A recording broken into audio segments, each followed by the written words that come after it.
Hi, hello. Welcome to sort of a, well, it's not a really impromptu live stream anymore. It's become a pretty regular live stream indeed. Like I say, I think, to be honest, it's sort of, Keir Starmer's done this quite well for me. He has lived up well and truly to his reputation here for us. But like I say, I have completely forgotten to schedule this in advance, so I know a fair few people are going to be like, oh my god. But maybe yes. So please do remember to like and share out this video. We'll get more people in before, because I want to get more people in before we start, because I think this is about a 90-minute speech. I think I've stayed away from it. I do not know what was said, so I am going into this speech completely fresh. I know nothing about what was said. So this is like a complete and utter proper first reactions. Dude says, are we doing the whole 90 minutes? I don't know. We'll see. We'll see. We'll try. Maybe we will. Maybe we'll go for the full 90 minutes. Like I say, it could be interesting. It could get very interesting. So let's have a greetings from people in chat. We've got Pretty Bird in chat. Good evening to you. Veg Pie, hi to you. Henk, good evening to you, and greetings from the Netherlands. Dude's in chat as well. I'm sure we'll be having fun from Dude.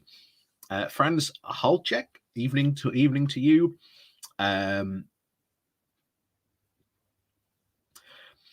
So, and Andy, good evening to you as well, and good evening to the rest of you lurking. So, John, good evening to you as well. Like I say, we are going to go into this fresh. I have purposefully stayed away from this.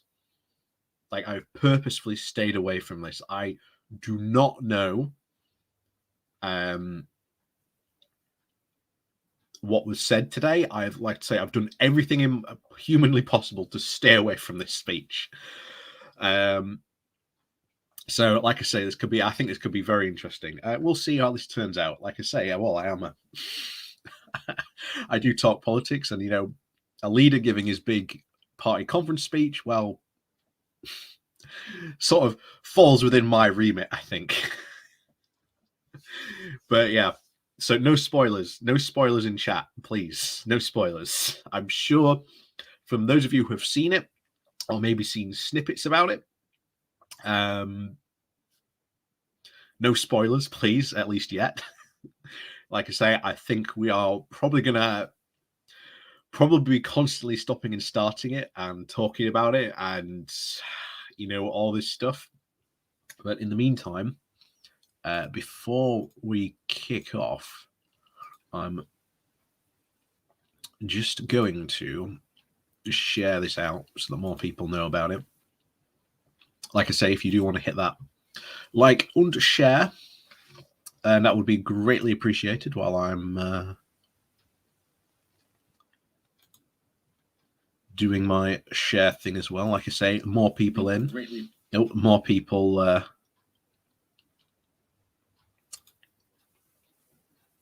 we are. Copy. The more people in, the more people will be able to talk about this. So it'll be evening. It'll be very interesting, I'm sure. So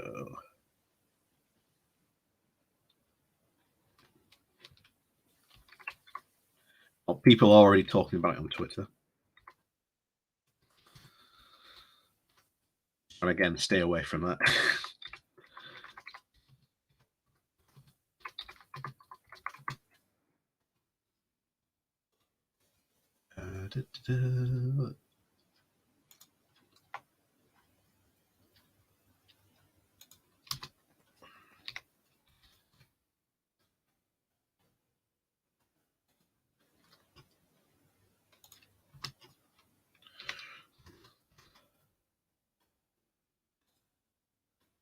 There we go.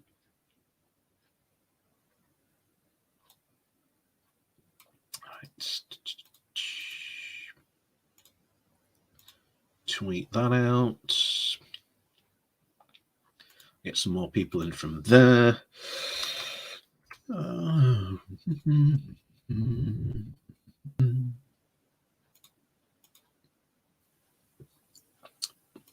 It's good evening as well to more people joining us. Who we had in? Henk, I think, have we already said hello? I think we have already said hello. If not, then I do apologize, but good evening to you, Henk. Hoof 2001.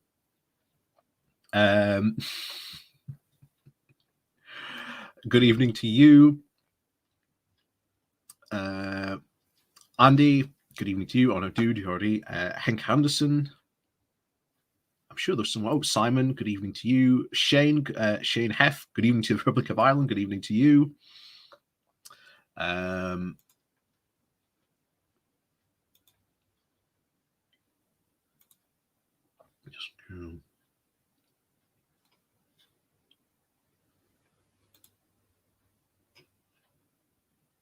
I'll put it in here.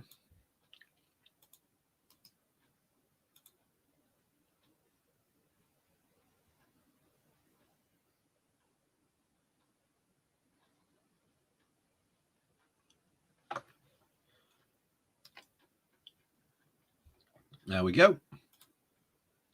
Right, so if you'll excuse me,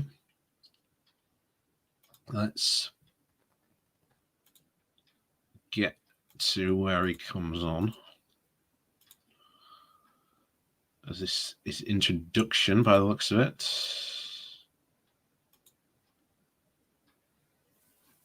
Oh, that's it. I'm just going to be careful, obviously, because there's they love their shall we say the music at these conferences. So it's just I'd get claimed and the stream would end very quickly if I played any of it. So, but like I say, we're just waiting for him. Now, obviously, like I say, I've purposefully tried to avoid this so that I can do this live stream with you today, so you can see sort of my fresh, proper first reactions to this. Like I say, I think it just happened to fall on a very, very good day. So I know nothing about, like I say, what you said. Like I say, because I wanted this to be like a first proper reaction to the video, and we're going to react in real time to what he's saying. Like I say, I cover UK politics here on this channel, so again, you know, sort of makes sense doing what I do. So, like I say, we'll see what happens. Oh, there's the man himself.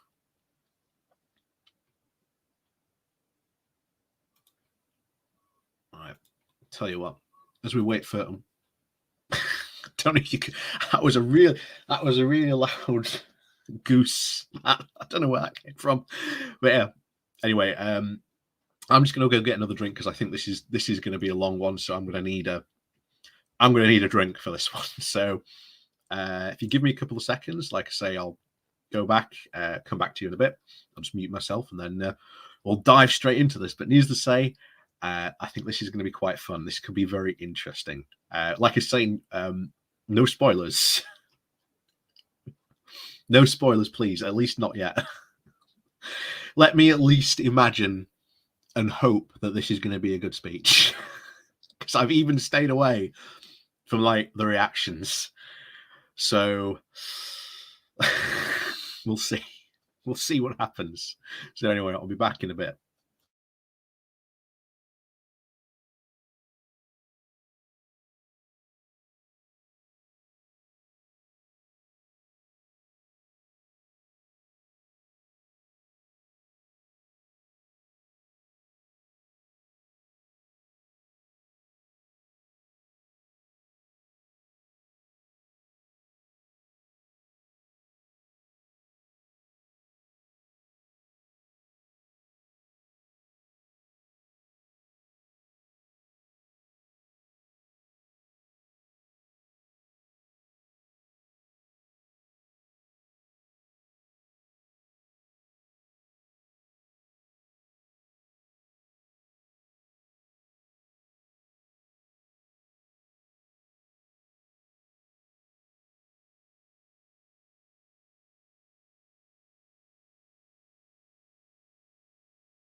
Right, here we go.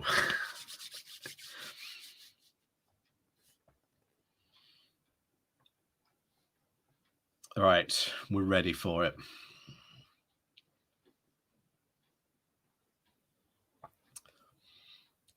So hopefully,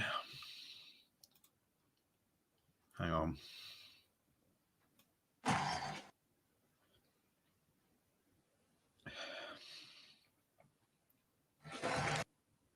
I'm just trying to avoid the music so I don't get copyright striked. Oh, there's Kim Ledbetter.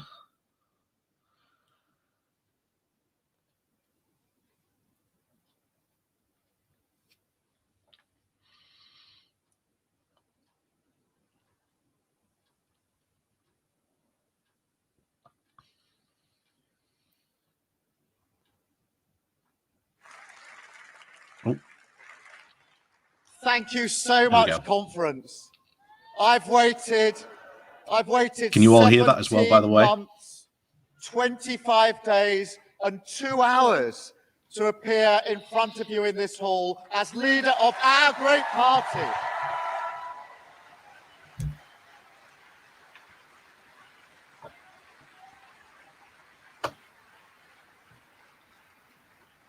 And Doreen, thank you for your kind words. Thank you for everything you've done for criminal justice. Thank you for everything you've done for our party. I'm so proud to call you my friend. Thank you, Doreen. Pretty standard, so.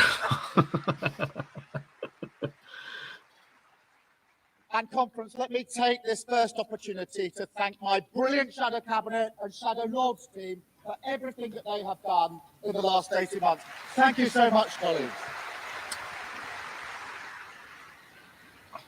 Like I say, pretty standard so far. Nothing. Yeah, I don't know yet. And Louise Elman, welcome home.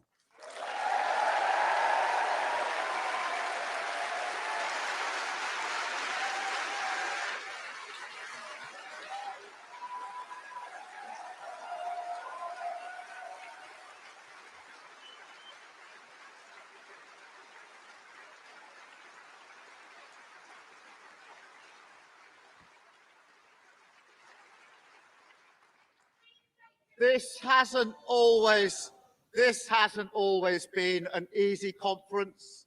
Sunday was particularly nerve-wracking, but then the results started coming through. Arsenal 3, Tottenham 1. Oh, using humour there to try and appear human. Conference, before I start, let me tackle the issue of the day head on. If you go outside and walk along the seafront, it won't be long before you get to a petrol station that's got no fuel. Oh, straight into it. Straight into it. I like that. I like good, interesting strategy. Getting straight into it. Pointing out here that, of course, this fuel crisis that we are currently experiencing in the UK, no other European country, by the way, are experiencing this fuel crisis like we are. You know, there's a lot to be said about that. So again, like I say, it's his party's speech. So of course, on some way, he's got to use it. Well, like I say, this is really his time to really appeal to not just the party, but the wider public. My hope in going into this is that he will, fingers crossed, reach out to the left. I seriously think, and I've said this before, there's a lot of people who especially online, like to view, shall we say, centrism as a bit of a meme. But in the UK, and especially in UK politics, that is not the case.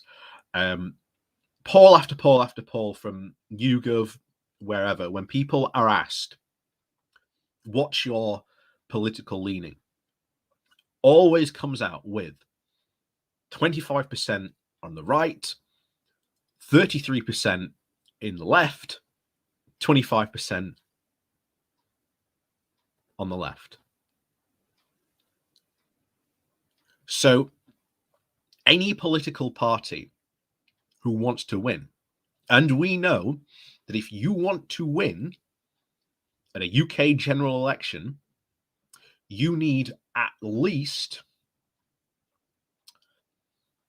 37% of the vote. Maybe there's a couple of points in there.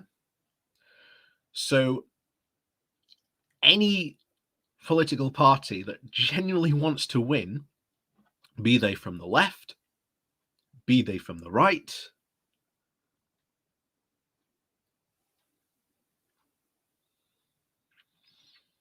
you have to be able to get some of those centrists. So not only do you have to get your core base to turn out, because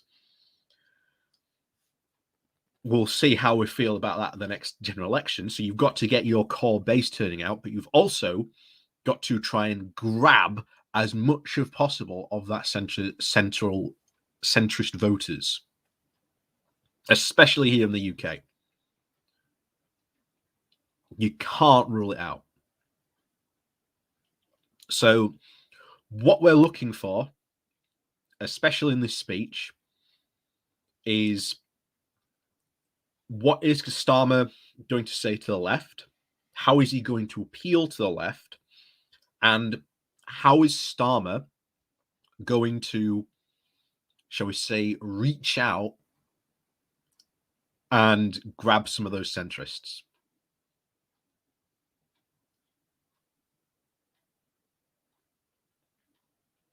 So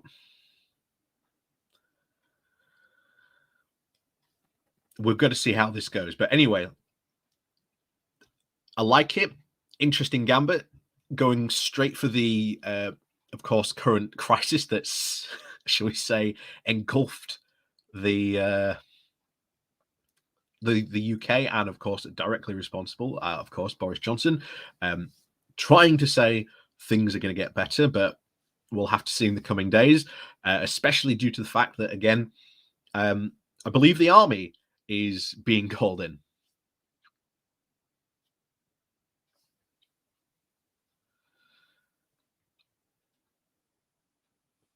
So we'll have to see.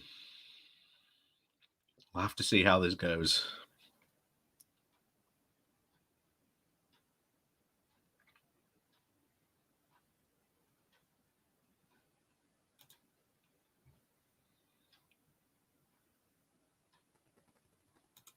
Fill up. Hang on, Craig Smith.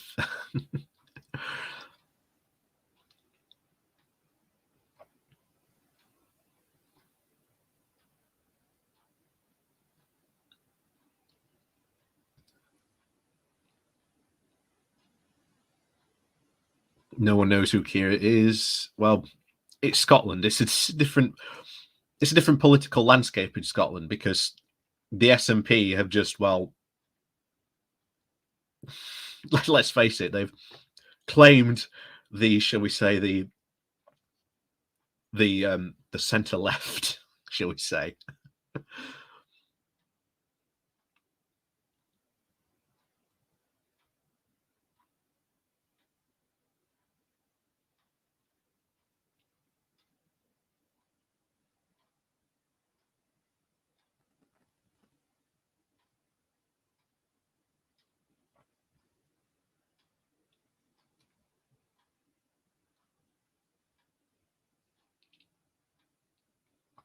So anyway, we'll get into this now. Let's see what he's got. Let's see what he has to say about this.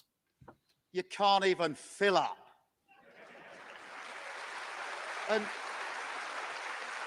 Angela Rayner. And conference, doesn't that just tell you everything you need to know about this government? Ignoring the problem, blaming someone else, then coming up with a half-baked solution. Why do we suddenly have a shortage of HGV drivers? Why is there no plan in place? Brexit. A tank of fuel already costs It is £10 more Brexit. than it did at the start of the year. Brexit. And I've just seen, by the way, I've just seen my choices, by the way, for when you see these the like to dislike ratio. Again, this is from the Guardian. Like I say, my choices weren't too, shall we say, sparse here on YouTube. It was either the Guardian's live stream or it was Sky News live stream. And quite frankly, I don't want to give any, shall we say, support to Sky News, so we went with Guardian. But yeah, doesn't look like this speech, shall we say, went down too well with the left. Just seen that. Interesting. Interesting. Gas and electricity bills up. Gaps in the supermarket shelves. Rent up, especially for those on the lowest incomes. Yet this is the very moment the government is putting up tax on working people, putting up tax on small business, and shamefully slashing universal credit, the lifeline for 6 million families. Okay, like how it's going so far, pointing out all the problems, again, with our current government, the current administration, in the Tory party.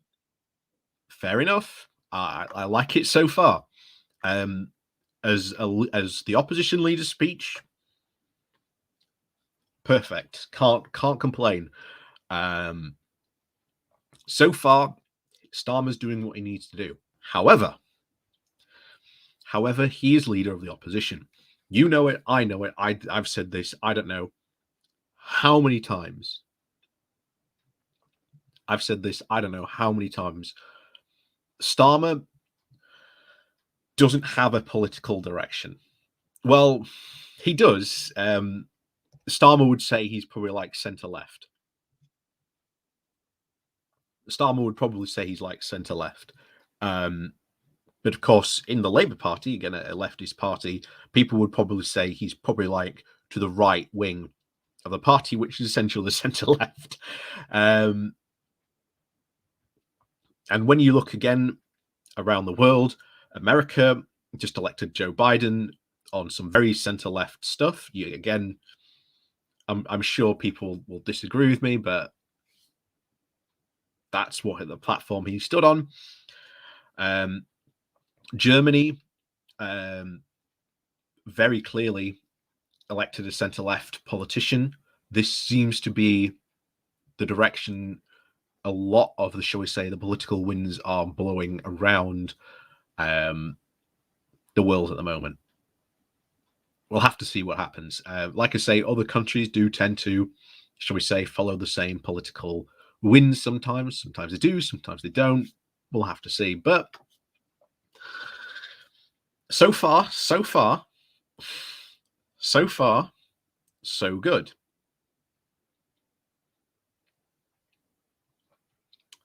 far, so good. I like so far the direction the speech is going, but it could be, this could be like the high point of the speech, and it could be all downhill from here. Like I say, I've done my very, very level best. My very level best to stay away from any comments. So, like I say, I thought I wanted to go into this fresh. So this is like my live reaction to the speech, seeing it for the first time.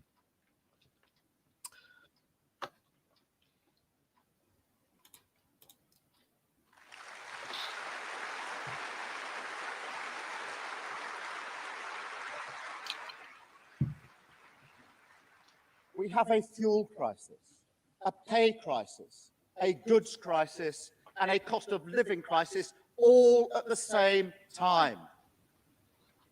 Yep, it's going to be a very, very fun winter for Boris Johnson. And that's just not the only crisis he's facing. We've said this before. The budget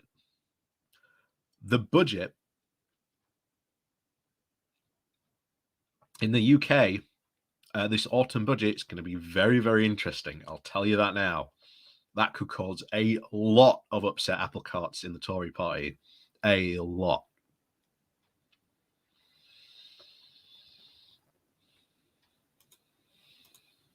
Conference, let me quote to you what the Prime Minister said at the United Nations last week. We believe that someone else will clear up the mess we make because that's what someone else has always done. Well, Prime Minister, either get a grip or get out of the way and let us step up and clear up this mess.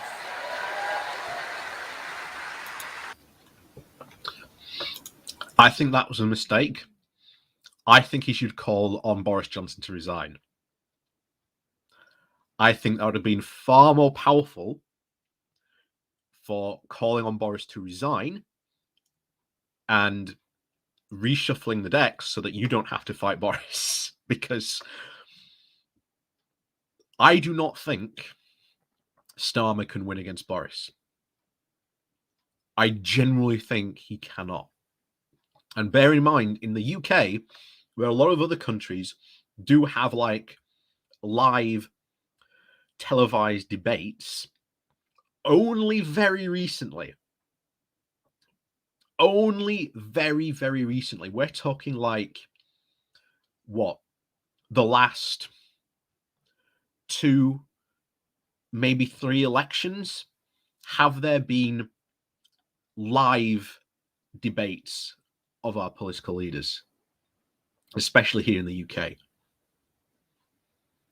And I think that if you put Starmer up against Boris is going to come across better. He may come across as like a complete buffoon, not know what he's doing. But if you know anything about Boris Johnson, that is his very careful clown act. That is what he does. So unless Starmer can really, really make him seem like a complete buffoon, like beyond the act, to say, you know, people of the UK, this is the man who is your prime minister. How do you expect him to lead you when he's just this completely shambolic? Again, I think that would have been a more powerful, shall we say, piece of ammo for Starmer to go after. But I do like the fact that, again, he's bringing up all these crises. Some of them, again, at the core of what these are is Brexit. And of course, COVID and the pandemic does have a part to play. Let's not say that it doesn't. But as I've said before, the pandemic basically put an accelerator on Brexit. These problems we are seeing now would have happened anyway, just not as quick. I think that the pandemic has, shall we say, sped Brexit up by about 2 years. So, and I think there really is a hesitance not to talk about Brexit. But it's a thing. Not talking about it is really, really stupid. It's a stupid thing to do. Because Boris ran an entire campaign on, quote, getting Brexit done.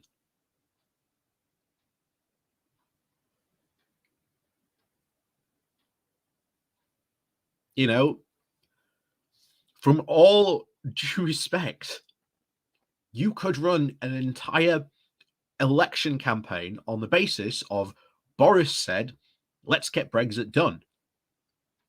You could run a complete counter campaign to say, oh, Boris got Brexit done. He got Brexit done in the worst way possible.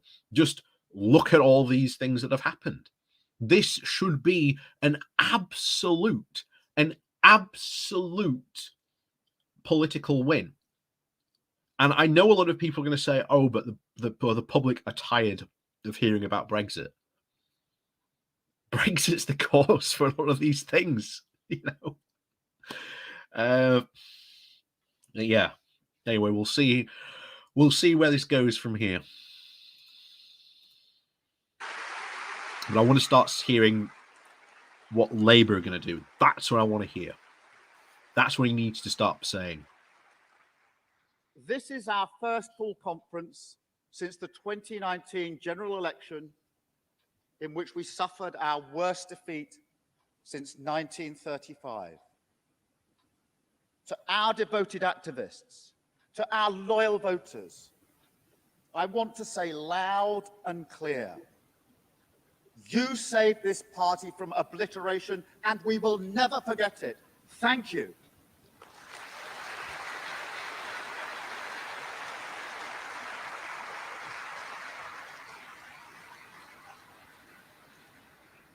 But my job as leader is not just to say thank you to the voters that stayed with us.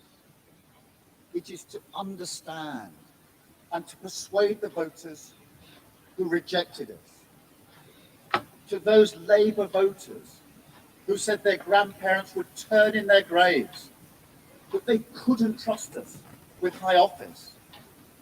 To those who reluctantly chose the Tories because they didn't believe that our promises were credible. Let's deal with this straight on now. Blaming Corbyn for the loss, not a smart move. Not a smart move at all. I said at the very beginning, Starmer needs the left. As much as some of the stuff this week has come out of the conference of Starmer battling the left, any victory for the Labour Party will require the left vote. You will need to get them out to vote. You cannot rely on what happened at the beginning of the 90s, where you had, was it Neil Kinnock? Yeah, it was Neil Kinnock, who was going, we just need one last push, and we'll win it. This is it. This is how we'll win. This will be us. This will be us going for it. We'll win. We'll get in. And what happened? They lost.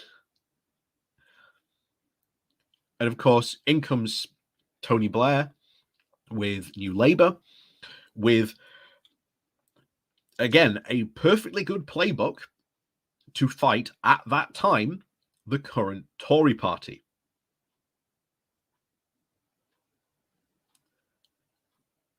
You cannot use that same playbook when you are fighting the current Tory party. Because we have seen a current Tory party who, to save their, elections and political skins, will promise to deliver things. We've seen them promise to level up. We saw the furlough scheme. Again, every other country that has a furlough scheme is continuing on. And different industries have different end dates, different phasing out periods. Ours ends. Is it next month? Which the government are hoping that somehow everyone gets hired back. That is their hope.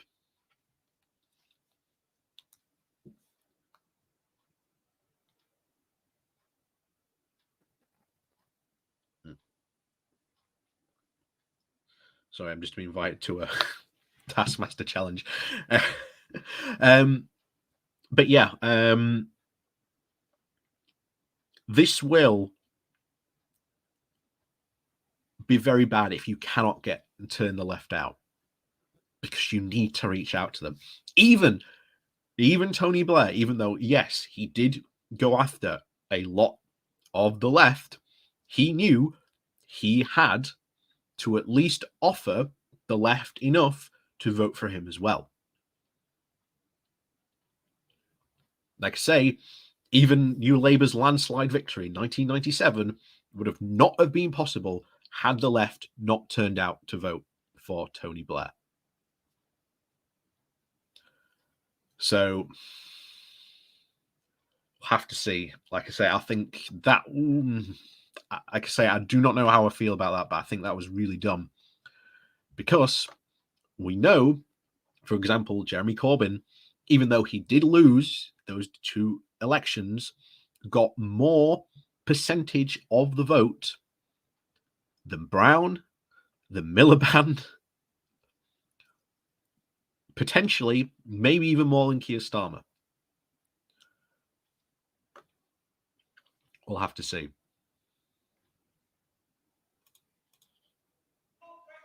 To the voters. Oh, you can hear you can hear he's being heckled, although I can't hear what the heckles are, unfortunately. I wish I could.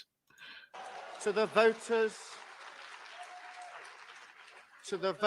that thought we were unpatriotic or irresponsible, or that we looked down on them, I say these simple but powerful words. We will never, under my leadership, go into an election with a manifesto that is not a serious plan for government.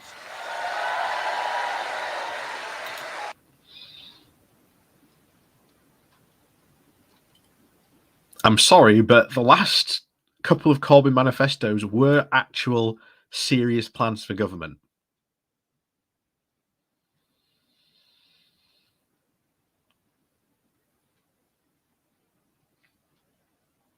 But we'll see. We'll see.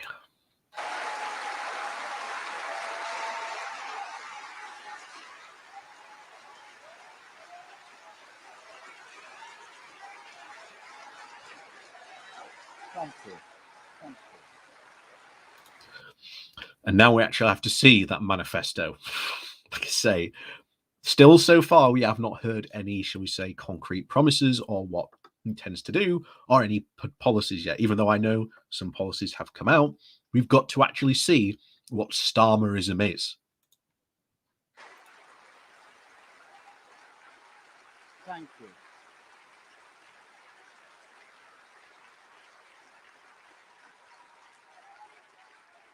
It will not take another election defeat for the Labour Party to become an alternative government in which you can trust. And conference, that's why it's been so important to get our own house in order this week, and we have done that.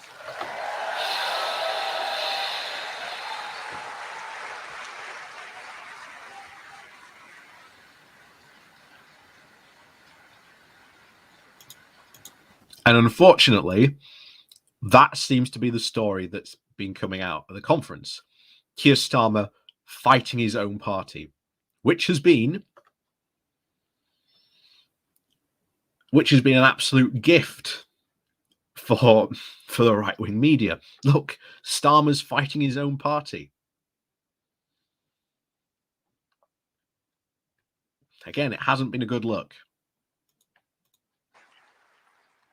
This is a... At this time on a Wednesday, it's normally the Tories that are heckling me. Doesn't bother me then. Doesn't bother me now.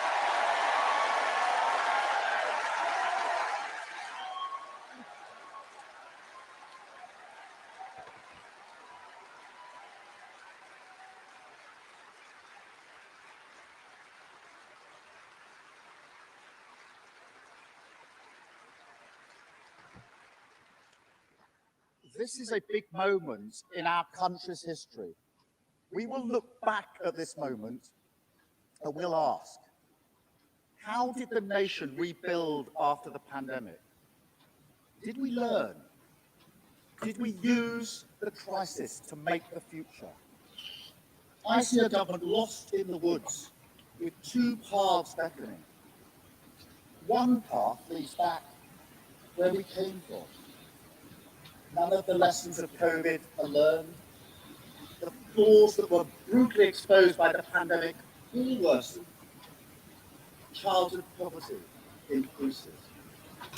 The crisis in social care gets worse. The housing market still broken.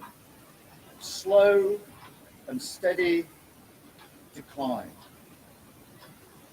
But there's another path down which we do address the chronic problems revealed by COVID with the kindness and the togetherness that got us through.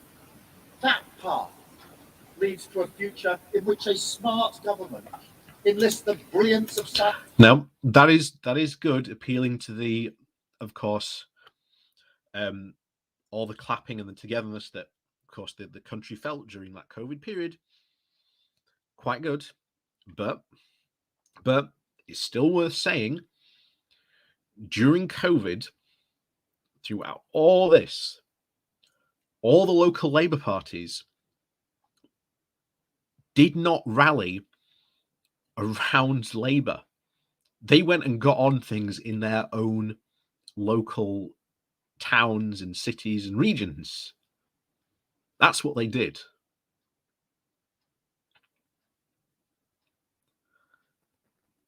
And I'll tell you this now. One thing you have to have good at every election is to have a good ground game. And I'll tell you now, Momentum and their ground teams that they had out there had good ground game. And I'll tell you now, a lot of those people are not going to come back. And if you lose that, you've lost a huge asset. You've lost a huge asset if you really turning off the left here, Starmer. I can really feel it already. What's coming? Like I say, you need to throw a few bones to the left, Starmer. You need the left. Like them or not, you need the left. Even Tony Blair said this to Starmer. The Labour needs the left.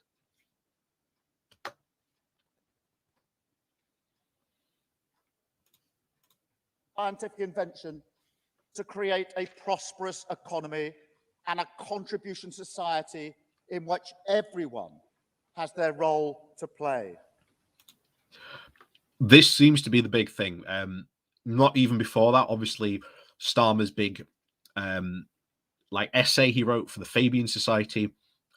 This seems to be his big thing, the contribution society. That's a terrible phrase. That really is. Who okayed that? The contribution society. That is, I'll tell you now, that is not a good slogan. That is not a good slogan at all. It will be a future in which we make an opportunity out of tackling the climate crisis, and in which Britain is once again a competent actor in the world. I believe in this country, and I believe we will go forward. Today, I want to tell you how. Hooray! Today, I want to tell you where my passions were born and why I'm in politics. There are two rocks in my life, the two sources of what I believe to be right and good: family and work. I'm not from a privileged background. My dad was a tool maker. Although in a way, so was Boris Johnson. Oh. Okay, I'll give him that. That's a bad joke, but yeah. Bizarrely good. My dad was a tool maker in a factory and worked on the shop floor all his life. He gave me a deep respect for the dignity of work. There are some lines from Auden that capture the beauty of skilled work. You need not see what someone is doing to know if it's his vocation. You only have to watch his eyes. How beautiful it is, that eye on the object look. I saw that eye on the object look in my dad. The pride that good work brings. It puts food on the table and it provides a sense of dignity. So are you going to when I promise for the hear that this £15 minimum country wage? is creating so many low-paid jobs, and when I tell you that good work and fair growth will be the priority for a Labour government, I haven't learnt this in some political seminar. I learnt it around the kitchen table. I learnt it at home from my dad. How pride derives from work. How work is the bedrock of a good economy. And how a good economy is an essential partner of a good society. That is why I am so proud to lead a party whose name is Labour.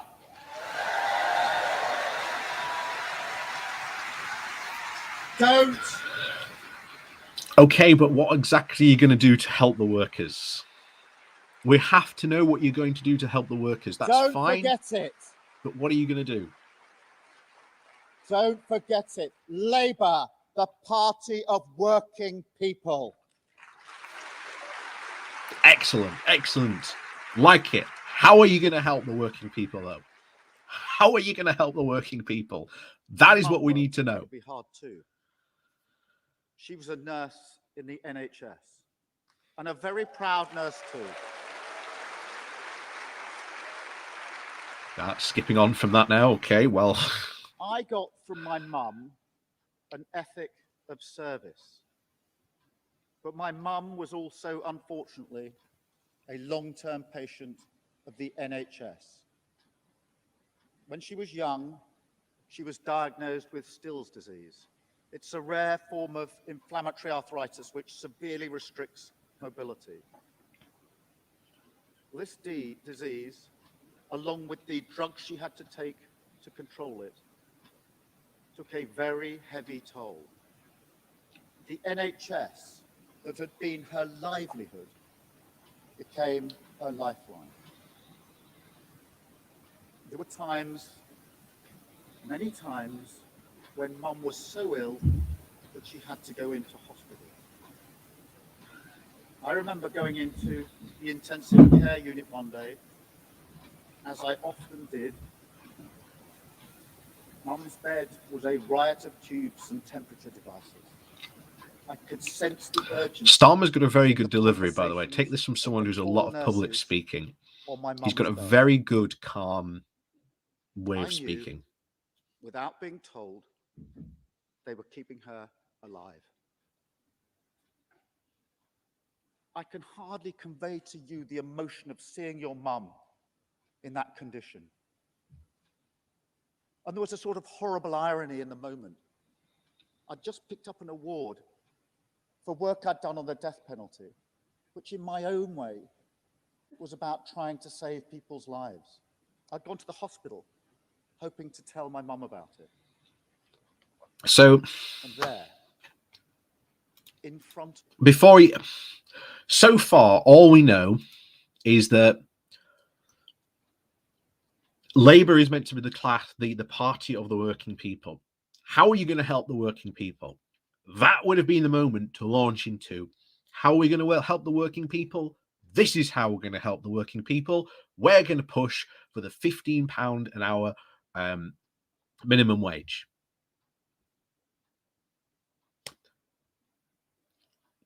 Would have been an opportune moment to help that. Or say that we're going to make sure, for example, that 0-hour contracts are gone and that the exploitation of people in 0-hour contracts is going to end. We pledge to end these 0-hour contracts because we know that 0-hour contracts are a bane on the life of the working people. You know, the party that you've just said you're meant to represent. Now, he's going to go on and say how important the NHS is. But again, you need to say what it is you intend to do. So far, Starmer is just doing the exact same thing. The exact same thing that has plagued him since day one. What do you stand for, Starmer? So far, how long are we into this speech now? We're about 35 minutes in. I still don't know what Starmer stands for. And bear in mind, after we'll have a look at some of these comments, because this video has got quite more downvotes than it has likes. So,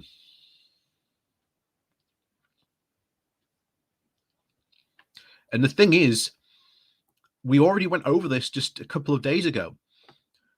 If Labour really wants to win, it has to offer the change that the Tories simply cannot and refuse to do. Yeah. You're exactly right. Yeah. If he needs to bring these stories together, he needs to lay out a roadmap of what Labour will do if elected. Like I say, he's still got time in his speech, so maybe he will do that. If he does, great. But so far, I'd say he's already missed an opportunity to announce what he's going to do for the working class. So we're going to have to see here where this story goes and what's the point of him telling this story. Because I'll tell you now, I will tell you this now, Boris Johnson wouldn't have missed that opportunity. And, I don't like Boris Johnson, but I will say this. He's a very good public speaker, and the man knows how to tell a story.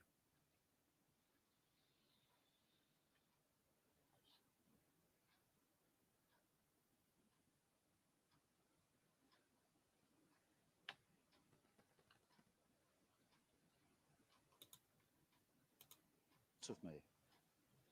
Those 4 nurses were working to save her life. When that long day was over, I thanked them for what they'd done. And they said to me, "We're just doing our job." And they were. They were doing their job for my mum that night. Somebody else's mum the night before. Somebody else's mum the night after. But that's not just a job. It's a calling. So when I think of the extraordinary dedication of doctors and nurses working to keep people alive as the COVID virus took hold, I know what that looks like. I understand what that means. So just as we stood on our doorsteps and applauded, let this conference ring out its approval to the NHS staff, truly the very best of us.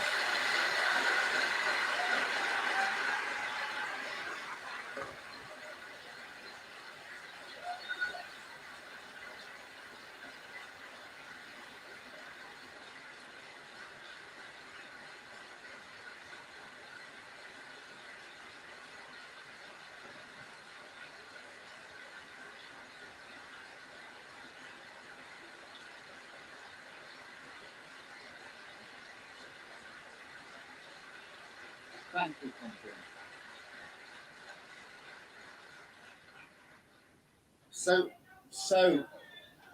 So you see,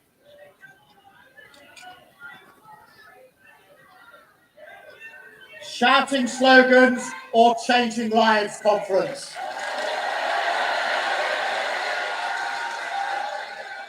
I've no idea what she was shouting.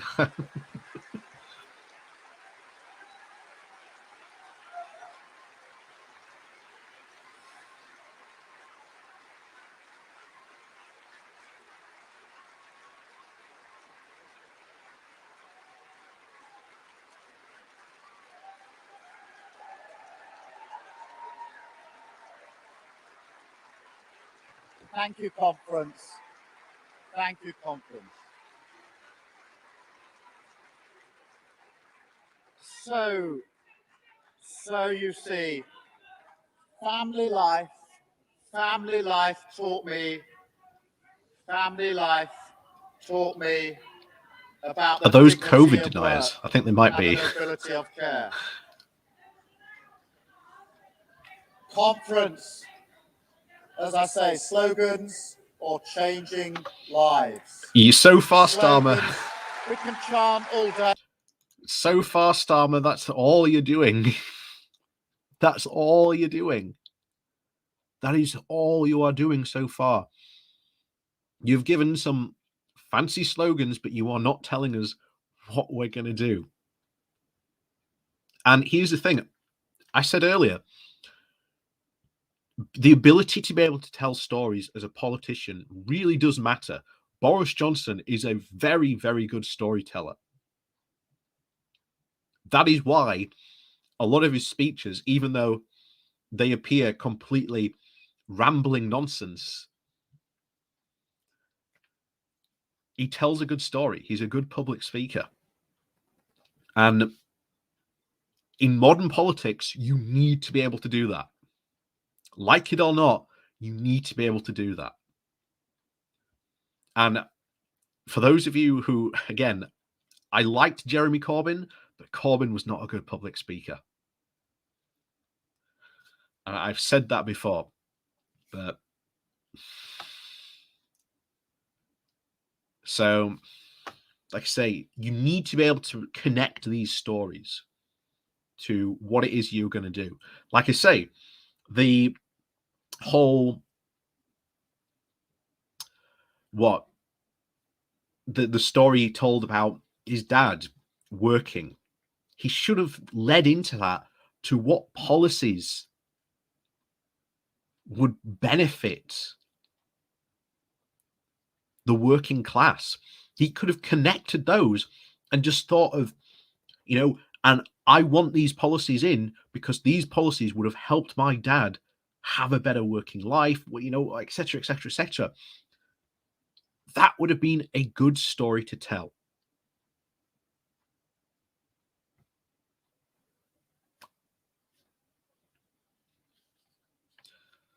And again, I think he's missed the point of that completely. Hey, we can chant all day.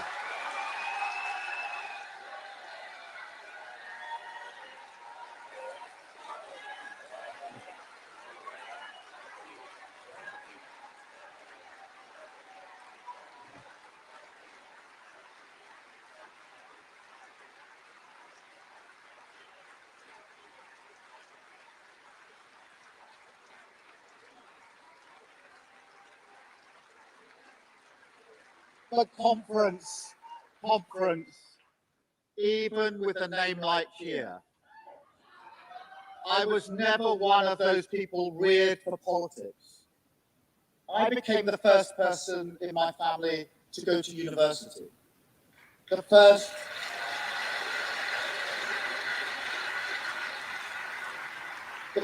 to go into the law. Okay, so he's trying to distance himself from Boris Johnson, trying to distance himself, obviously, from that, that public schoolboy image and life of privilege. He said it at the beginning. Those who, weren't, shall we say, going to vote Labour for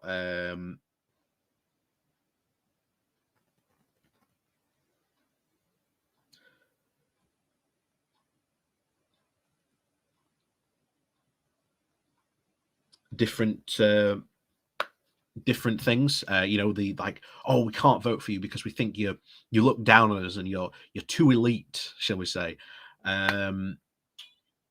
Okay, so I understand why he's saying this.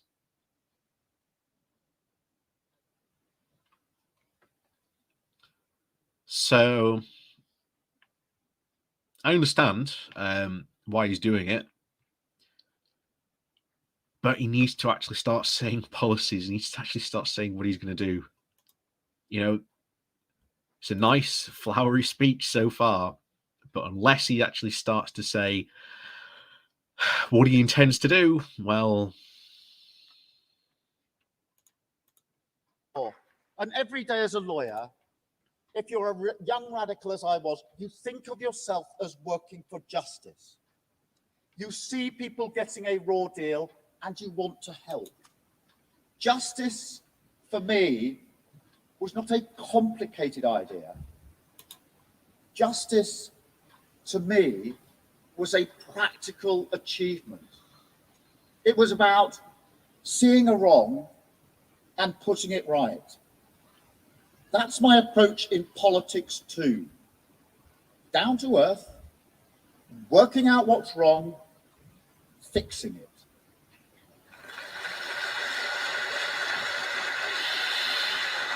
So, what are you going to do to fix it? I had the great honour of becoming this country's chief prosecutor, leading an organisation, the Crown Prosecution Service. 3 very important words. Crown brings home the responsibility of leading part of the national legal system. Prosecution tells you that crime hurts and victims need justice to be done.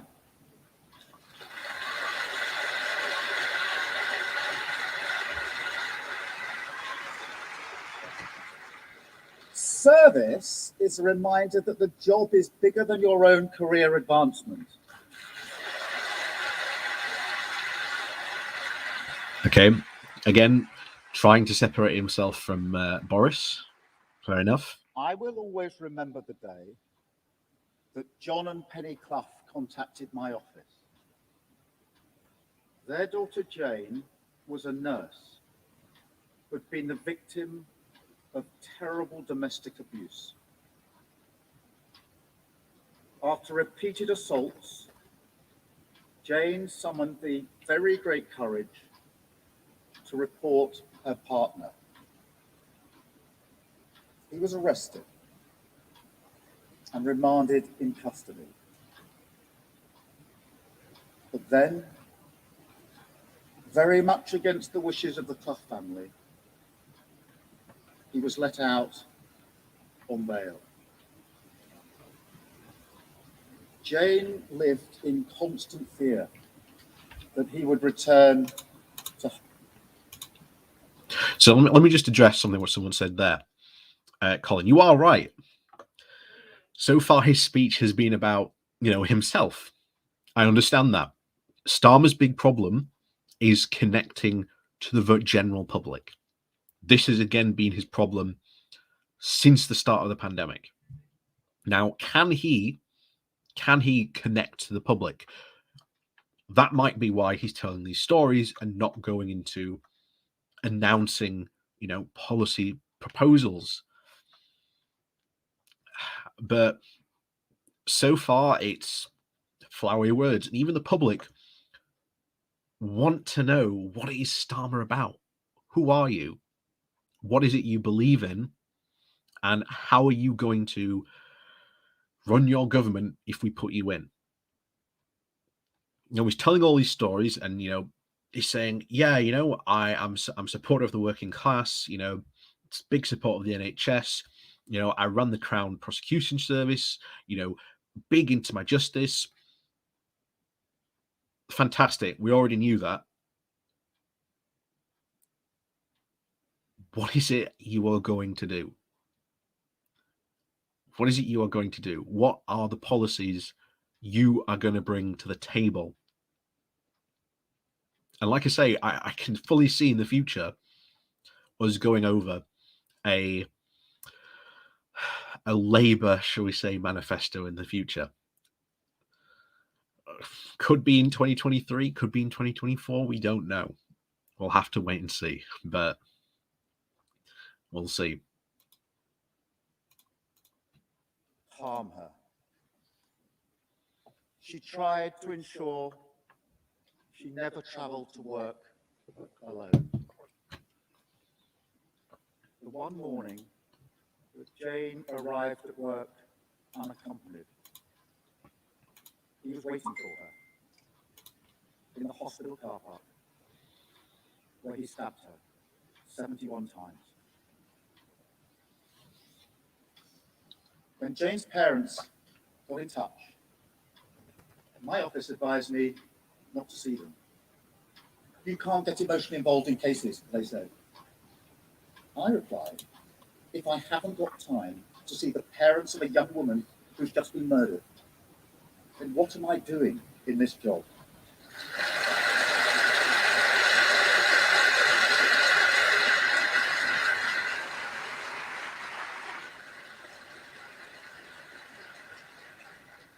On the day that John and Penny were supposed to come and see me, to tell me about the cruel murder of their daughter and how the criminal justice system had let them down, my own daughter was born. We had to push back the meeting. It was an incredibly emotional day for all of us. As I listened to John and Penny tell me Jane's story, I knew that a great injustice had been done.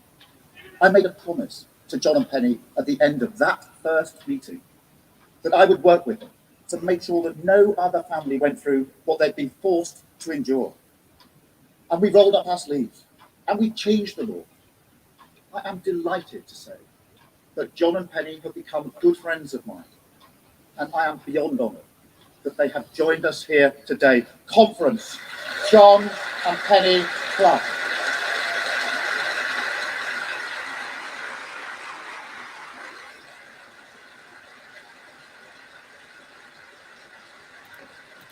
Okay, so that's his tough on crime, like I said he would. But what are you going to do? What are you going to do? Again, nice story. I'm looking for the connector. I'm looking for the connector to what these mean. Because I said it before, you need to be able to tell good stories, especially in this modern media age. You know, human beings, we are creatures of story. We like to hear stories. And even as a politician, you have to be able to tell a story. So all these things that he's saying, hopefully, like I say, he hasn't taken the initiative to go lead into the policy. Hopefully, these will fill in to what he intends to do. That's what we're looking for, but we'll have to wait and see.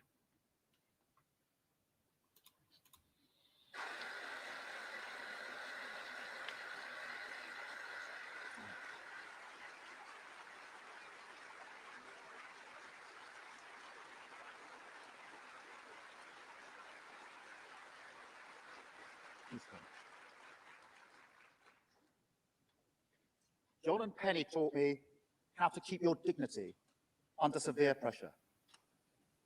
Doreen Lawrence taught me the same lesson. Hers was a long battle for justice for Stephen, against the odds, confronting racism, but never giving up.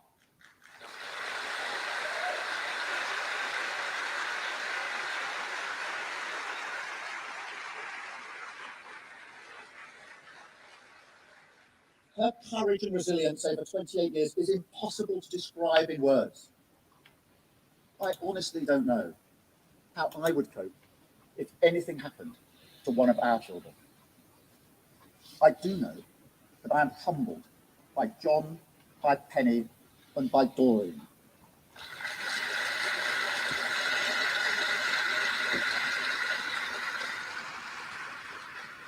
And that is why, under my leadership, the fight against crime will always be a Labour issue.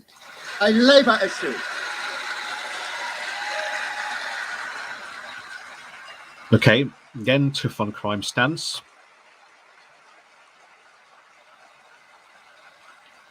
It's going to be a Labour issue, but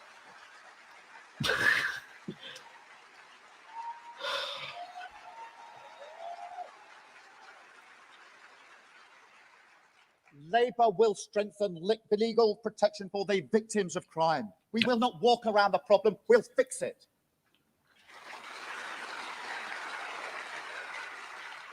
Conference, when I learned that 98% of reported rape cases don't end in a criminal charge, I couldn't believe it. I couldn't believe it. I asked my team to check the figures. That can't be right, I said. But it was. Shocking. So we will fast-track rape and serious sexual assault cases, and we will toughen sentences for rapists, stalkers, and domestic abusers. Policy, at last, something. You know, he said something. Hooray! That's what I was looking for. That's what I was hoping for. That's what I was expecting. Those two other stories should have been and led to things like that. Because that is a bit of policy. True, it's not really meaty, but it's a start.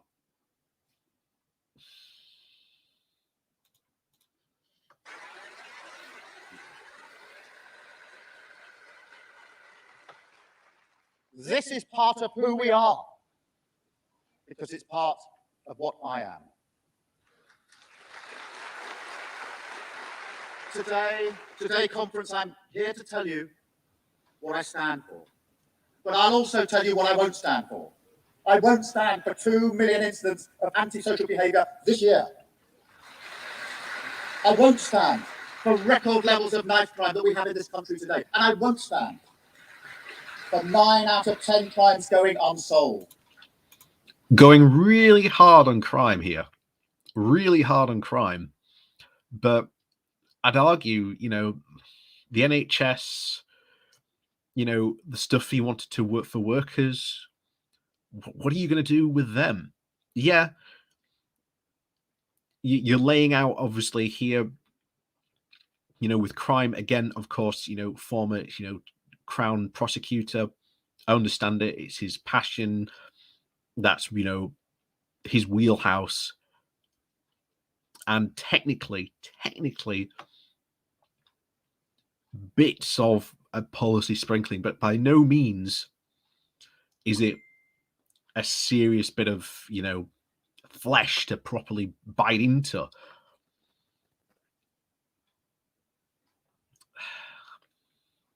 But it's a start, at least. It's a start.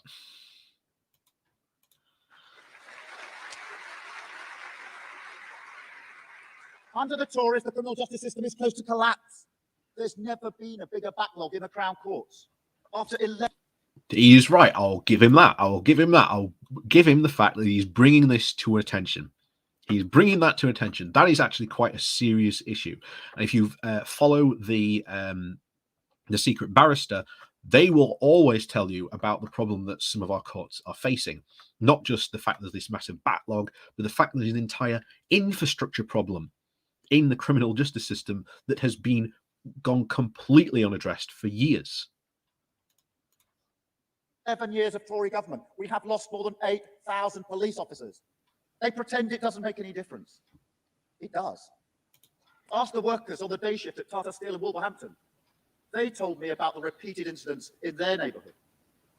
Or the young women I recently saw in Stoke, who told me that they dare not go out in their high street alone. They see more violence and fewer police. It's just common sense to put the two together. The Tories are letting you down, and I can promise you that will never happen under my leadership.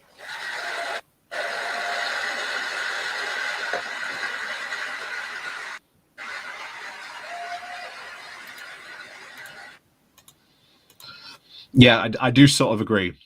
I do think this is definitely what an appeal is to. I think that's why he's going really hard on the law and order stuff, which is fine.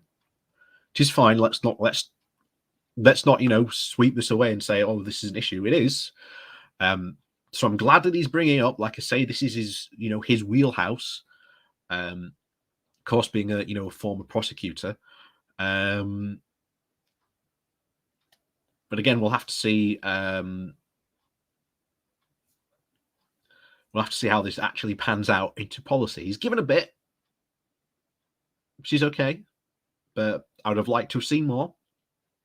But of course, this isn't a manifesto, it's a leader's speech, and you'd expect leaders in a leader's speech to touch on some policy at least, or in that, should we say, the opposition party, you would expect them to talk about what they would do when they get into power.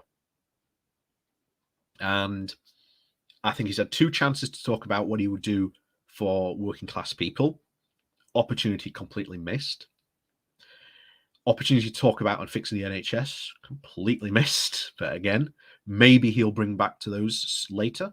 But What he's just done now was what I was saying he should have done earlier, about telling that story and crafting and creating and telling that story to people. It's a good part of the speech from like a speech point of view, good, but those two other parts,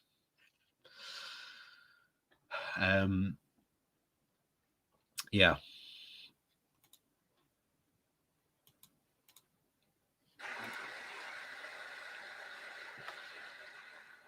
For instance, something else I took from a career in the law, and that's that there's one law, but it applies to everyone. Now, I try to remain calm in the bear pit of parliamentary politics. I'm not a career politician. I came to politics late in life, and I don't much like point scoring.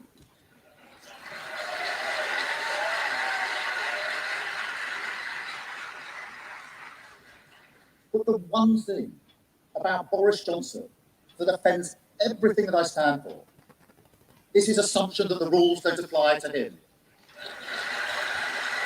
Okay, I've said before, Labour should put out some new anti-corruption Dominic Cummings laws. took a trip to Barnard Castle to test his eyesight.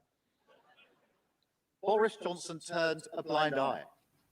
When Matt Hancock breached his own lockdown rules, Boris Johnson declared the matter closed. When I got pinged, I isolated. When Boris Johnson got pinged, he tried to ignore it. That's not how I do business.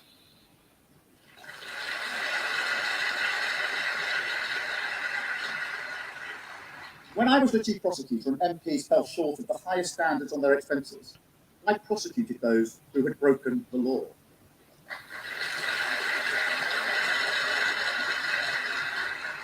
Politics has to be clean. Wrongdoing has to be punished. Okay, I agree with that. I agree with that. I've said before, if Labour really do want a good political win and something to really good to talk about introducing new measures and anti-corruption stuff. For example, take away the fact that Boris has the power to punish or sack, or should we say punishment, cabinet ministers who break the rules. Make that a proper department. Make that a proper department within Whitehall, and don't let the Prime Minister be allowed to set who leads that department. Let it be like any other civil service job.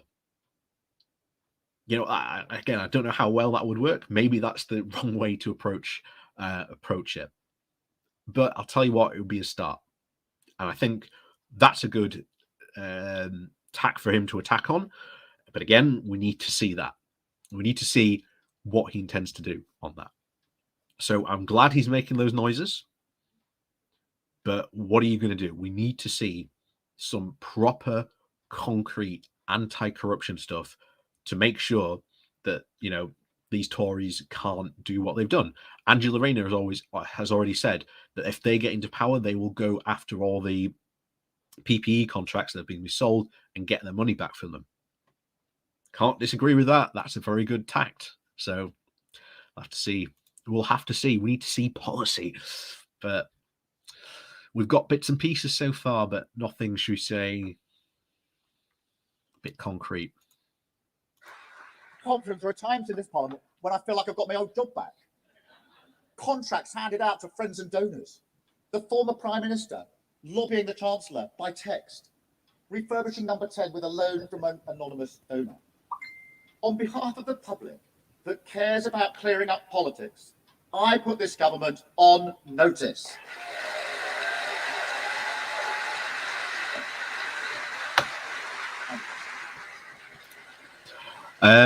Probably getting booed because he's probably more a Blairite than anything else. I've spent my entire working life trying to get justice done. In 2003, when I was working with the Policing Board of Northern Ireland, when I was learning up close just how hard it is to make a split-second life and death decision in a riot situation, as I worked with the police to create a lasting institution in accordance with the Good Friday Agreement, Boris Johnson was a guest on Top Gear, where, in reference to himself, he said to Jeremy Clarkson, "You can't rule out the possibility that beneath the elaborately constructed veneer of a blithering idiot lurks a blithering idiot."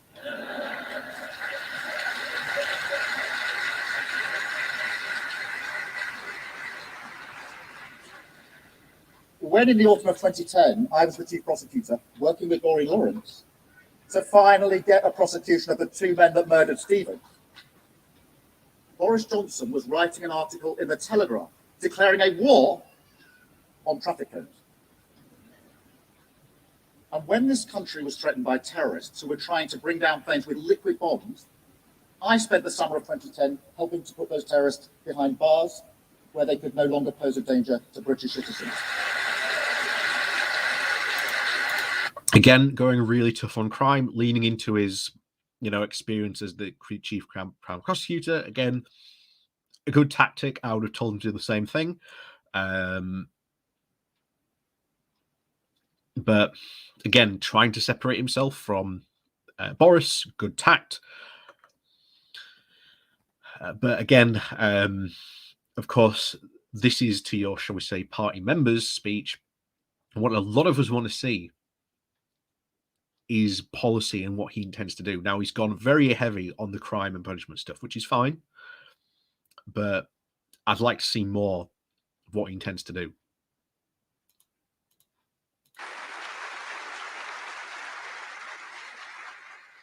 And whilst I was doing that, what were you doing, Mr. Johnson? You were writing a piece defending your right not to wear a cycle helmet. Conference, it's easy to comfort yourself that your opponents are bad people. I don't think Boris Johnson is a bad man. I think he's a trivial man. I think he's a showman.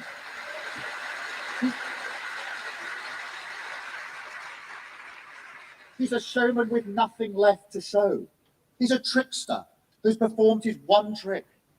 Once he'd said the words, "Get Brexit done," his plan ran out. There is.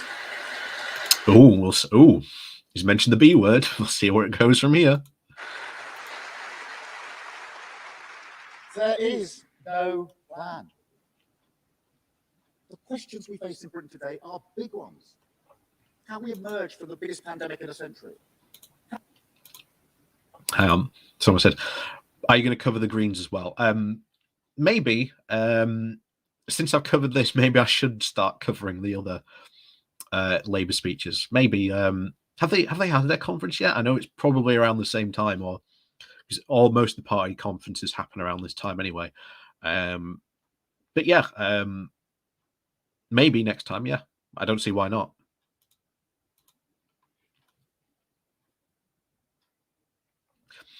Yeah, and that is a good point. Attacking for the reasons for crime as well. Again, it would have been a good tact for him to go on to as well. But again, he hasn't done it. How we make our living in a competitive world, the climate crisis, our relationship with Europe, the future of our union. These are big issues, but our politics is so small. These times demand a responsible leader with clear values. From my dad... Something about Peter Mandelson. From my dad, I understand the dignity of work. From my mum, I appreciate the nobility of care. Here it is, from my coming work, together. The principle that we are all equal before the law. And from the victims of crime, that the law is there to make us secure. Work, care, equality, security.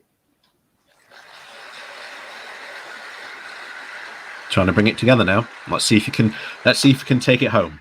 Let's see if you can bring this speech home. We're halfway through, I think. That's what I mean probably by not. justice. And that's what I've been aiming at all my working life. That's why I'm in politics. And those are the values this country needs as we first seek to recover from the pandemic. And then to look with excitement and anticipation at the path that beckons us to retool Britain for the future, to make this nation anew.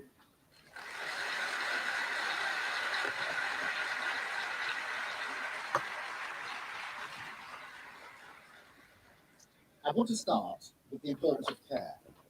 COVID-19 exposed the state of Britain 2020. After a decade of cuts and neglect, the health service wasn't ready. Just when the nation needed 4 nurses on its bed, sadly, they couldn't always be there. 1.6 million older people were going without the care they needed. GP numbers had tumbled. Waiting lists for treatment had spiraled. Then, on top of that, the government was fatally slow to respond. The Prime Minister's inability to make up his mind really mattered. Britain has the worst death toll in Europe. We have lost Again, good point to bring that up. 123,000 people to COVID. Every one of them, somebody's mum, dad, sister, brother, friend. I know it was difficult, but the situation is worse than it needed to be. And it wasn't just a government failure over 18 months. It was a failure of the government's duty of care over 11 years. Yeah, good point. 11 years.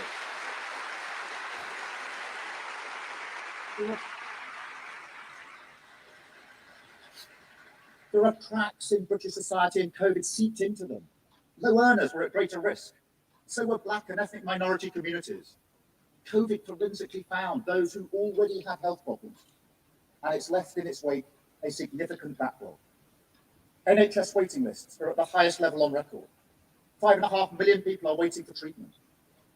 The great scandal of the pandemic was what happened in our care homes. And let me tell you this, conference, an unfair tax hike that doesn't fix social care and doesn't clear the NHS backlog is not a plan. Yep, good point to bring that up. Again, but what are you going to do differently? You can bring in a wealth tax? Do what Argentina did? People will still be forced to sell their homes for care. Working people will have to pay more. But there's still no plan. A plan would prevent problems before they bite. A plan would provide care at home where people are. A plan would ensure the workforce was properly valued. Yep. And a serious plan wouldn't be funded by hammering working people. Yep, I agree with that. Just needs to actually say what Labour would do. There is no doubt that the NHS needs more money. And a Labour government will always fund the NHS properly. Okay, fine. We said that was going to happen with earlier. But the future of the NHS can't just be about chasing extra demand with more money. And neither can it be about reshuffling the furniture in yet another pointless reorganisation. We have to understand the big moment that the NHS faces. In 1900, the average British person expected to live to the age of 48. Today, average life expectancy is 80. The number of people aged 65 and over in this country is growing 3 times faster than the number aged under 65. That's true. A wonderful achievement. And the biggest test in the history of the NHS. Yep, that's true. Aging population. No society in British history has been as old as our modern nation. Small politics will no longer do. I want Britain to be the healthiest nation on earth. I'm really glad that he is talking about what Labour would do. That Labour are going to be like a more forward-looking party. That is going to be really helpful for them because the Tories are incredibly short-sighted when it comes to it. We can catch problems early, and at the same time, we can use the resources of the NHS better. And I don't just mean physical illness either. With every pound spent on your behalf, we would expect the Treasury to weigh not just its effect on national income, but also its effect on well-being. I like that. Again, talking about, mental health crisis fits into the well-being. An example. One of the urgent needs of our time is mental health. Yep, called it. That support will be available in less than a month. Okay, that's a good, interesting pledge. Yeah. Okay, that's policy. We will something more. The mental health staff that we need. Over 8,500 more mental health professionals supporting 1 million more people every year. Okay, that's policy. We've got some policy, got some more policy now. Spending on mental health will never be allowed to fall. And we'll make sure that children and young people get help early by ensuring that every school, I can agree with that. Has specialist support, and every community has an open access mental health hub.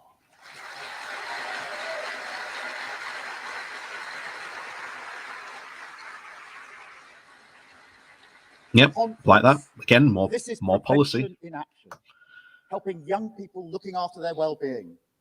It's the principle my mum taught me, the principle of care. Let me give you a flavour of what care will look like in the future. Ooh. I was at University College Hospital in London recently. An orthopaedic surgeon told me about a robot. This robot sits on the operating theatre, making sure every incision is just right. The surgeon can't go wrong because the robot works an override system, a bit like driving a car with a driving instructor. The doctor and the robot working together are so efficient that patients can be discharged a whole day early. Over time, that means thousands of hospital beds are freed up. The range of possibility is bewildering. Precision editing of the genome will help us wipe out. Okay, modernising the NHS. The science of Okay, I can get behind that. Will help patients who are struggling. I don't mind that. That's a pretty good idea. That's a pretty good policy. That definitely separates them from Boris. Post-surgical pain. I could talk about this all day. I promise I won't. I don't pretend to understand all the medical science, but as politicians, we have to recognise the scale of what's happening and put the power of smart government behind it. Yep, okay, I like that. Yep, I like that. Not just giving the NHS more money, but to modernise the NHS. I like that. This is how health will be remade. And then we need to give our young people the tools of the future. Education is so important. I'm tempted to say it 3 times.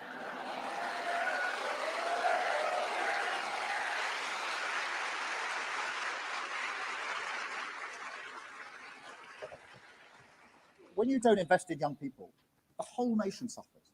Yep. And the less fortunate get behind. By the time they finish their GCSEs, pupils from poorer families are 18 months behind their wealthier peers.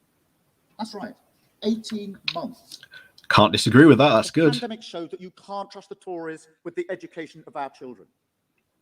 Children on free school meals going hungry. Yep, good for calling that as well. On school closures. The attainment gap between rich and poor grew. The government asked Kevin Collins, a recognised expert in the field, to be their recovery czar. He told them what they needed to do. He did. And they said no.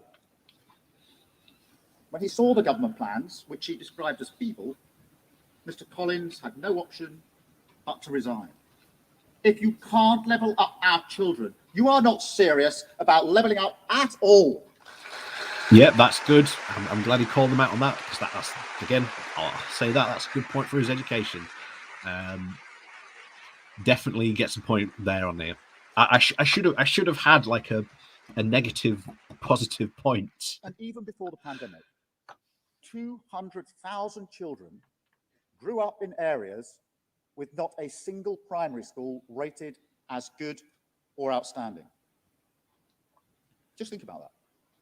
Not a single primary school rated as good or outstanding.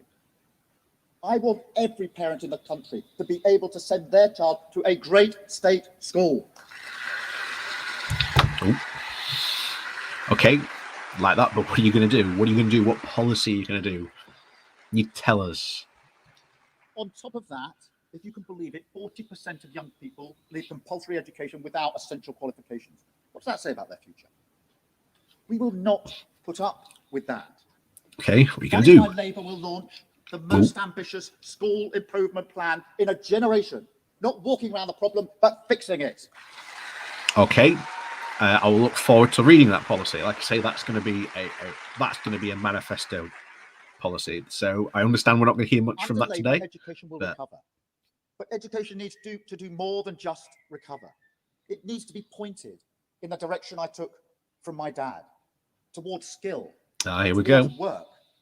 Employers in all sectors tell me that they need well-rounded young people skilled in life, ready for work, young people who can communicate and work in a team. That's why it's stupid to allow theatre, drama and music to collapse in state schools. Okay, I like that. I like that very much. Investing in, again, theatre, drama and art, yes, because kids need that. We want every child to get the chance to play competitive sport and play an instrument. Yep, like that. Can't say anything against that. When I was at school, I had music lessons with Fatboy Slim. I can't promise that for everyone, not even here in Brighton. But I can promise that Labour, as the name tells you, will make a priority of getting this country ready for work. That's why we will focus on practical life skills. We will reinstate 2 weeks of compulsory work experience, and we will guarantee... Okay, I like that. Got compulsory work experience back in. Okay, I like that. And more we policy. guarantee that every young person gets to see a careers advisor. I like that as well. But conference, young people won't be ready for work or ready for life unless they are literate in the technology of the day. And then investing in more education IT. Okay, I like that as well. Half of British employers believe young people have the right digital skills. We do much worse in computer skills than most of our economic rivals. That is why Labour will write a curriculum for tomorrow. Okay, I like that. Again, education, we're going to have to see what this turns into now. Reading, I like this. This is definitely policy pieces, but we need them. Of any education. We would add a fourth, sadly it doesn't begin with R, digital skills. We need... Ooh. I like that. Yes, I can't disagree with that. We need to ensure that every child emerge from school ready for work and ready for life. And conference. As in health, so too in education. We can work by the light of new technology. Machine learning can cater for individual work styles. Artificial intelligence can help tuition, especially for students with special needs. Cloud computing has brought the archive of the best that's been said and done to the handset of every student. There is so much possibility, and all we have to do is to learn to adapt. I think my dad might appreciate the technical term that's used for this change. It's known in the trade as retooling. Okay, I like that. So we're getting some policy now, which is interesting. What is the small Tory idea to respond to this change? They want to reintroduce Latin in state schools. Okay, I like that. Attack them that way. So let me put this crisis in the only language that Boris Johnson will understand. Carpe diem. Seize the day. Seize the day.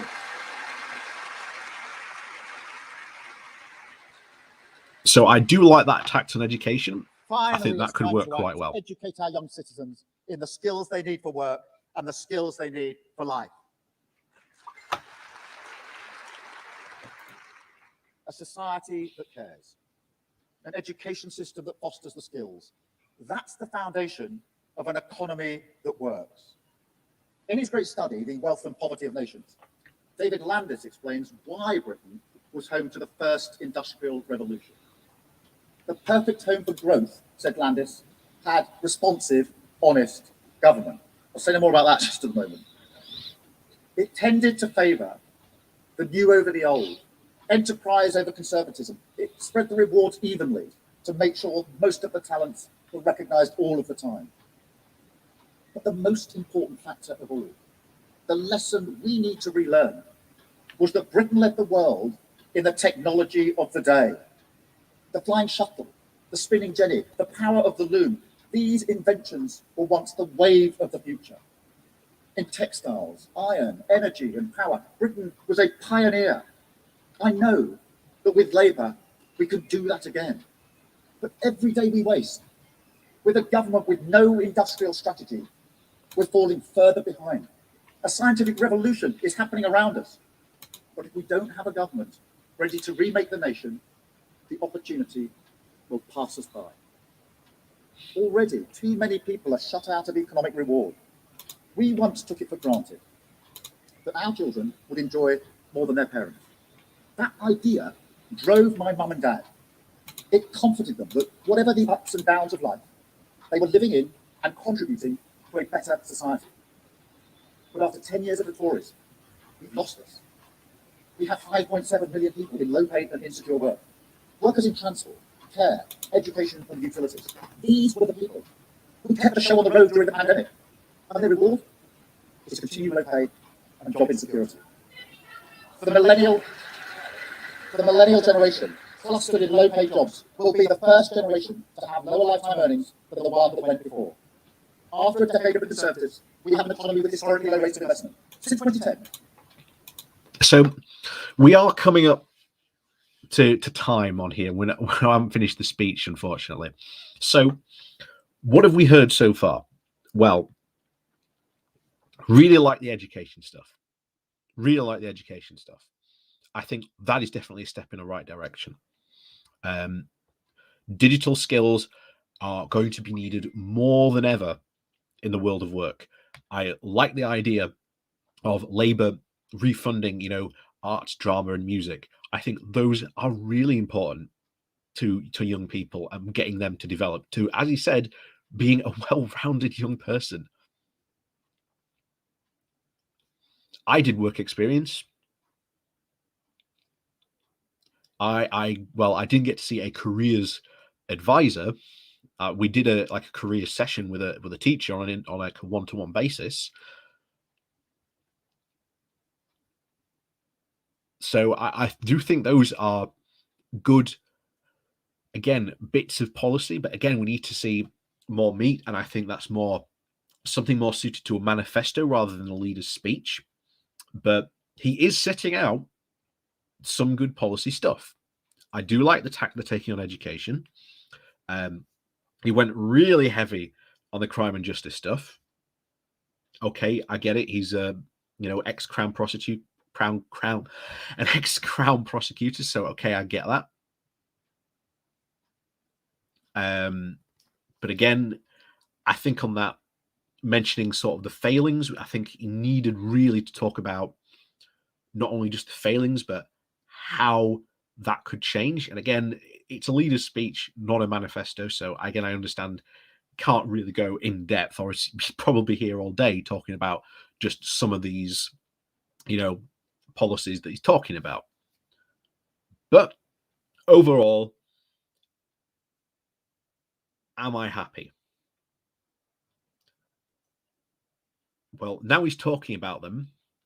We've got to see what these, shall we say, these seeds of policy turn into. If these policies can grow, shall we say, a mighty manifesto, so be it. I know a lot of people on the left aren't probably going to be overwhelmingly happy about that manifesto. I'm probably not. I'm probably going to be with them as well on it. Like I said not what I said, but again, we've heard the former leader, Ed Miliband, before saying that he wished he had been far more ambitious with his policy proposals. We are going to have to see what these seeds turn into. Now, it's good at last. Starmer is starting to sow these seeds. But the question remains, what will these seeds grow into? We have yet to see what these promises will turn into. And at the moment, that's all they are. They are promises of a harvest yet to come.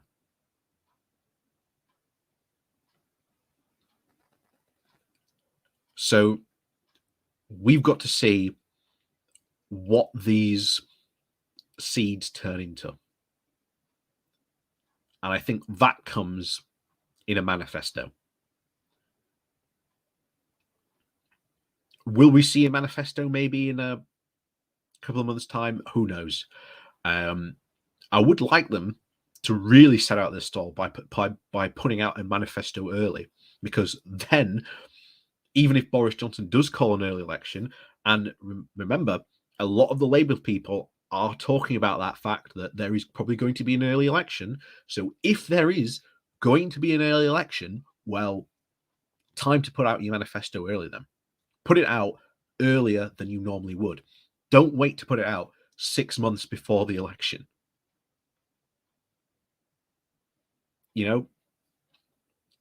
Maybe 6 months after the conference, after you've taken all these this stuff that Starmer's said and now put it into a put it into a manifesto, make these ideas from being like more concrete, fantastic. But we have to see that now in some sort of real concrete vision of what he wants to do. And one of the bad things that has come out today, and again, I saw this on Twitter very early this morning, was a lot of people have clearly said they're expecting Starmer to lose the next election. How badly, we don't know. But they are going into this general election, which is, again, a bad thing to do, going that in, you are going to lose. But they are wanting Starmer to stay on because they think that after another term of Tory government, they'll be able to get in. They'll be able to win the 2027 election.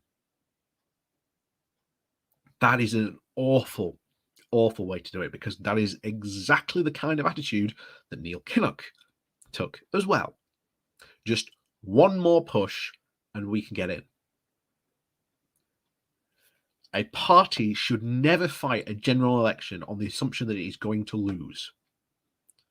That is a very defeatist attitude to take. A very defeatist attitude to take. Any political party should go into any general election saying, we are going to win this, or we are going to at least get enough votes so that at least, currently in this parliament, Boris Johnson has a majority of 80 seats, something like that. Johnson can do anything he wants. He could pass anything he wants. Labour couldn't stop him. The Lib Dems couldn't stop him. The SNP can't stop him. The Greens can't stop him. Even if they all unite together, they cannot stop any Tory proposals. So the idea of what I would love Labour to be doing is, we are going to win. That is goal number one. That is our top priority goal. We are going to win the next general election. Priority goal number two should be, but again, not the main goal, if we don't win, we are going to make sure that we can win enough seats that the Conservatives can't have it their own way. And that we can throw our weight around and potentially try and stop some, god-awful Tory bill or law from passing. It is possible, and I think that might be a secondary tactic for them to pursue, which are, well, rather than pursue that, instead of, we don't think we can win. Again, why on earth would you be an opposition party and assume, well, we can't win the next general election? That is a bad take to make, a very bad take to make on that. So overall, Keir Starmer's speech, very, very fluffy. Bits of policy finally revealed by Starmer at last. But again, they are only bits and pieces, which, again, is probably really to be expected from a leader's speech. Fair enough.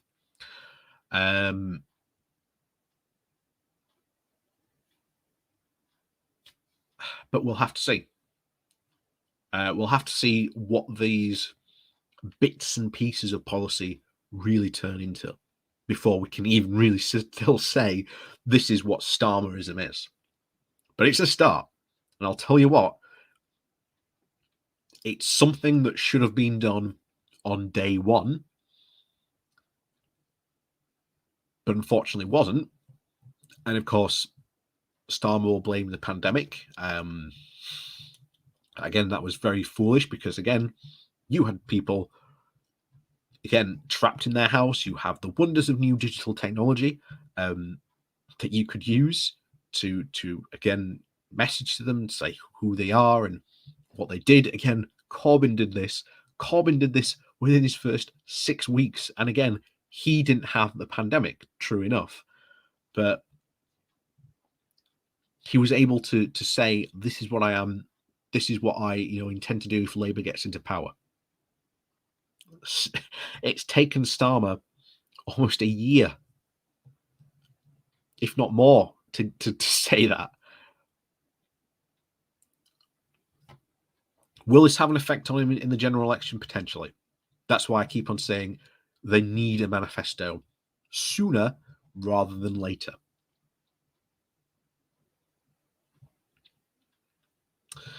So, as always, like I say, thank you very much for joining me on this going through Starmer's speech. Like I say, we didn't get a chance to, fortunately, go through all of it, but I think we got the gist of it. Finally, at last, putting out some policy proposals, even if they're not, shall we say, overly meaty. From these seeds, at least, shall we say, hopefully a mighty harvest may follow. But again, we will have to see. We will have to see indeed. So, as always, thank you very much for watching. Please do head down below to check out my Patreon and the one-off donation link called Buy Me Coffee, where you can, well, buy me coffee. And as always, thank you very much for watching. And we'll see you all next time. And we'll see you all on bright and early for the Good Morning Walk, where maybe we'll talk about some of this fallout for the speech, what people think, what people thought of it. We'll have to wait and see. I'm going to watch the full one again in my own time, maybe tomorrow, maybe later this evening. I don't know. I'll give you more of a take on what I thought for the full speech. But so far,